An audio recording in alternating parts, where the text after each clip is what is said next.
আচ্ছা, পৌষ মেলাটা এখানে হতো। আচ্ছা, এখন নতুন নতুন নিতে হয়। কোনটা এটা? ছাতিমতলা।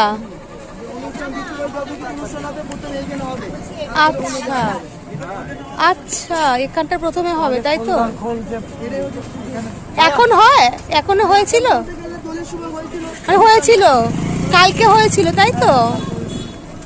আচ্ছা, এখানটাতে আমাদের আসা উচিত ছিল কালকে সকালটাতে। হ্যাঁ হ্যাঁ, অনেক সকালবেলা হয় তাই না? এবার আমরা চলে এলাম রবীন্দ্র মিউজিয়ামে।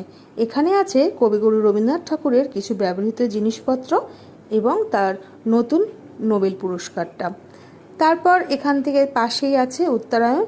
এখানে রবীন্দ্রনাথ ঠাকুরের 5টি বাড়ি আছে। কিছু কিছু বাড়ি মেরামত চলছিল বলে সেখানে আমরা ঢুকতে পারি।